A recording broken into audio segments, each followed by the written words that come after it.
இந்த தனம் கிணம் எல்லாருக்கும் வந்து சாப்டர் முடிச்சு விடுங்க.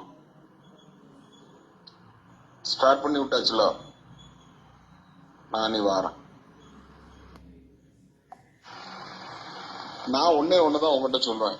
என்னன்னா, நீங்க வந்து ஜோயல நோன்னா நான் எங்க தாத்தா சொத்துக்கு வருவேன். சிம்பிளான விஷயம் தான். நான் இனி டெலிட் பண்ண போறது இல்ல.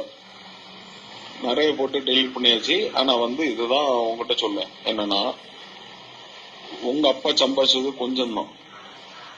நீங்க இப்ப அனுபவிச்சுட்டு இருக்கீல்ல, அது எல்லாமே பாதிக்கு பாதி இல்ல. எல்லாத்தையும் நாங்க அனலைஸ் பண்ணி அந்த பத்திரம் எல்லாம் நாங்க எதுக்கு வந்து பார்த்தோம்ல, எல்லாம் தெரியும். பெரியப்பாவும் சொல்லுவோம், உங்க அப்பா சம்பாதிச்சது கொஞ்சம் தான். நான் வந்து எனக்கு எங்க தாத்தா சொத்துல எனக்கு பங்கு இருக்கு. நான் இனி வந்து நான் கேஸ் போடுவேன். இப்ப நீங்க ஒரு வீட்டுல இருக்கேல்ல, அவனை கூப்பிடுவீங்கல்ல, இது வந்து உன் வீடு இல்ல அங்க வந்துருன்னு. அந்த வீடு அது வந்து எங்க தாத்தா சொத்து. இது உங்க அப்பா சம்பாதிச்சது கிடையாது. நான் கேஸ் போடுவேன், நான் லீகல் நோட்டீஸ் அனுப்புவேன், நான் ஸ்டே வாங்குவேன். அந்த கேஸ் முடியாத வரைக்கும் அங்க யாரும் இருக்க கூடாதுன்னு. அந்த வீட்டுக்குள்ள யாரும் இருக்க மாட்டேன். நீங்க, உங்க பிள்ளை, உங்க ஒய்ஃப் யாருமே இருக்க மாட்டாவோ.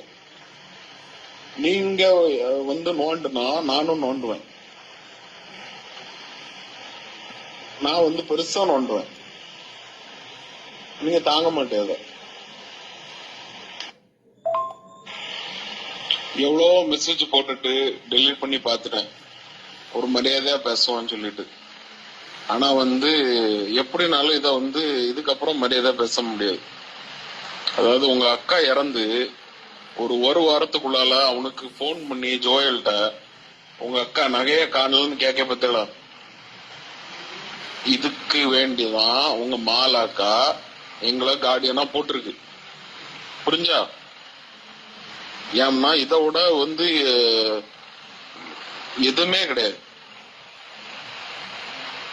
இதை விட எதுவுமே சொல்ல முடியாது. ஏதோ அவங்க வந்து கடைசி நேரத்துல அவங்களுக்கு தோணி இருக்கு. அதனாலதான் இந்த கார்டியனா எங்களை போட்டது. ஏன்னா ஒரு வாரத்துக்குள்ளாலே அவனை போன் பண்ணி உங்க நகை இல்ல, நீங்க எங்கெங்க போய் என்னென்ன வந்து எல்லாம் விசாரிச்சீங்கன்னு எல்லாம் எனக்கு தெரியும். அங்க ஒவ்வொரு இடத்துலயும், பேங்க்லயும், கேனரா பேங்க்லயும், கேனரா பேங்க்ல ஐஎஃபிலையும் எல்லாத்துலயும் நீங்க பண்ணது எல்லாமே எனக்கு தெரியும். ஏன்னா இதுக்கு வேண்டிதான் எங்களை கார்டியனா போட்டது.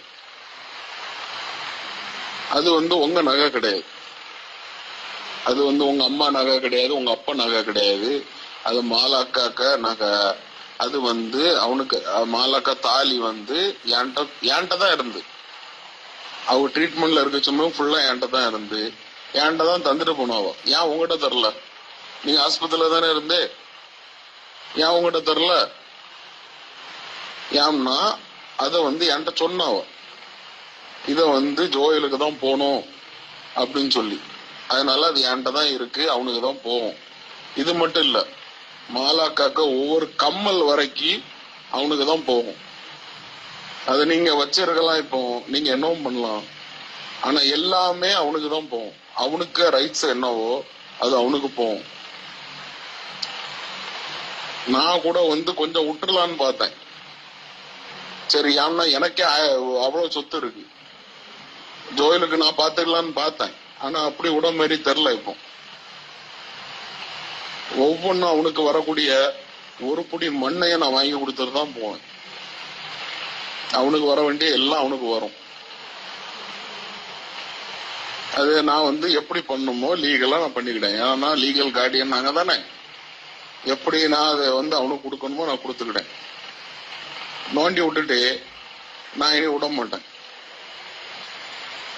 அதை ஓவரா நோண்டக்கூடாது. நாங்க வந்து நிறைய பண்ணலாம், சரியா? நாங்க வந்து வெளியே இருக்கோம். வெளியே நாங்க வந்து டவுனுக்குள்ள சிட்டிக்குள்ள இருக்கோம். எங்களுக்கு நிறைய கிரிமினல் எப்படி வேணாலும் கொண்டு போவோம். அந்த ஒவ்வொரு கிரிமினலும் கிடையாது, அவனுக்கு வேண்டி அவனுக்கு வரக்கூடிய பங்கு அவனுக்கு போட்டு. எனக்கு சொத்துல 1% கூட உங்க சொத்து கிடையாது. அது மட்டும் தெரிஞ்சுக்காங்க. நீங்க காட்டுக்குள்ள வச்சிருக்கீங்க எவ்வளத்தையும். எனக்கு வீடே 10 கோடிக்கு மேல போகும். எனக்கு எனக்கு சொத்துல 1% கூட உங்க சொத்து கிடையாது. இது சொத்தை பத்தியே கிடையாது, பைசாவை பத்தியும் கிடையாது.